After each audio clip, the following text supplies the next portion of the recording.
No necesariamente puede afirmarse en ese sentido, porque en contraposición podríamos decir que ha sido también muy eficiente finalmente la captura de tantos líderes de organizaciones criminales, tan es así que se ha informado oportunamente que de los 122, 120 y tantos criminales más buscados, 93 han sido ya detenidos y puestos a disposición de las autoridades competentes judiciales y que están pues en prisión.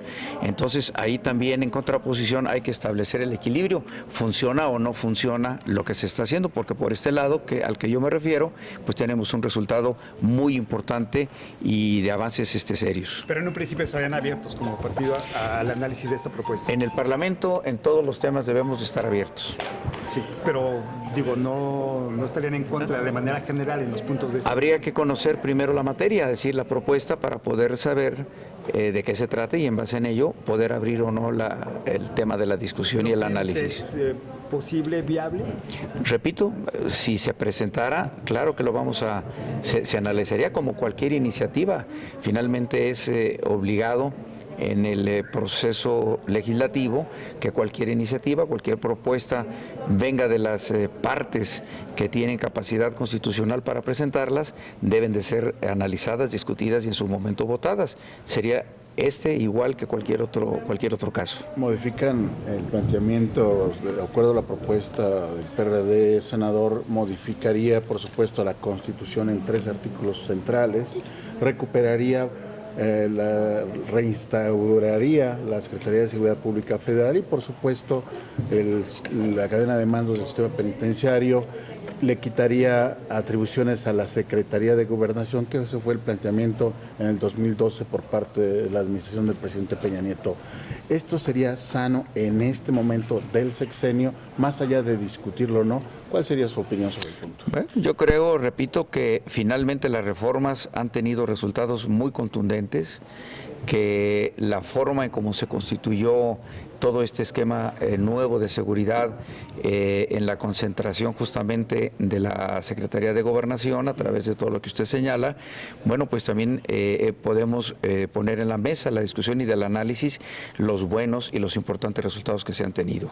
De tal manera, pues, insisto, que no se puede afirmar en un momento sin antes no tener todo un bagaje de experiencias, de conocimientos, de elementos y sobre todo las propuestas específicas, porque no necesariamente tiene que ser un regreso o una reversión exactamente igual a lo que existía antes, sino puede haber una propuesta alternativa, diferente, que habría que analizar. Piden la cabeza del secretario de Gobernación, ahí tendría que llegar para bajar la presión.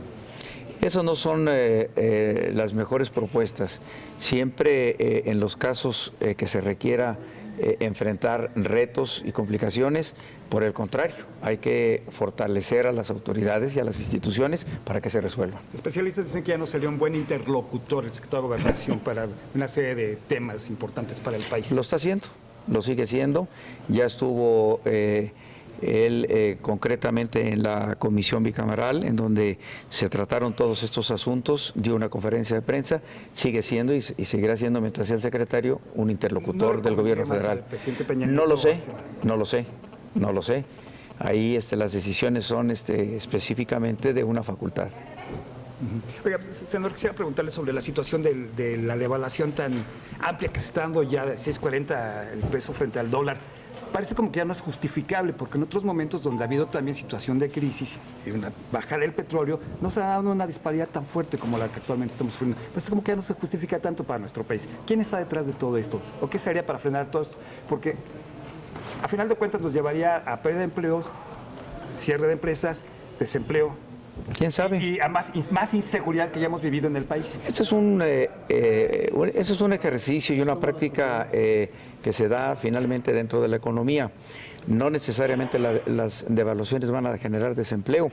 Yo puedo decirle a usted, por ejemplo, cómo las empresas exportadoras adquieren al contrario una gran capacidad de mercado, porque las condiciones mismas de la diferencia en el tipo de cambio amplía un mayor número de elementos a comercializar hay mayor productividad y necesariamente mayor empleos.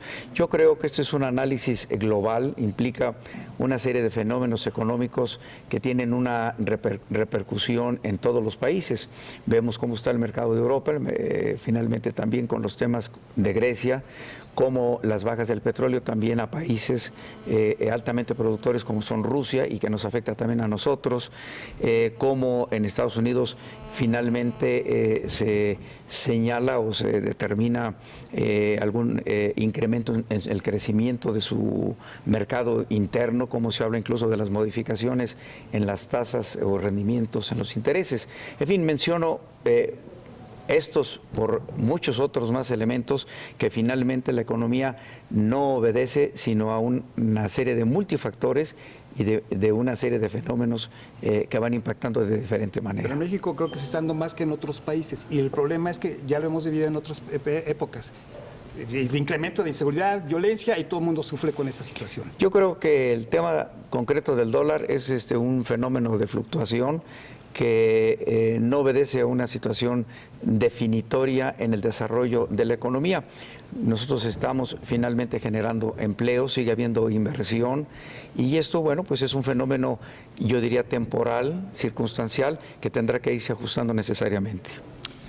Muchas gracias. Senador, perdón. Al contrario. Perdón, senador. No, es una cuestión. Robo de gasolinas. ¿Me puede contestar la cuestión del robo de gasolinas? Porque creo que está disparando de manera ya... Bueno, como ustedes saben, existe desde el periodo ordinario una iniciativa muy importante donde se propone la discusión y en todo caso aprobación de una ley específica donde se tipifican delitos que van enfocados justamente pues al robo de los hidrocarburos, al deterioro, a la afectación de las redes correspondientes. En fin, son tipos especiales en donde se establecen sanciones mucho más severas, mucho más graves.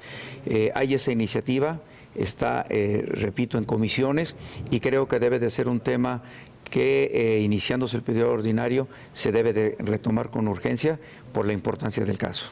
Pero ya, repito, en el seno del Congreso y repito, del Congreso de la Unión, porque hay tanto iniciativa generada en la Cámara de Diputados como también una iniciativa generada en el Senado de la República. Gracias, senador. Para servirle.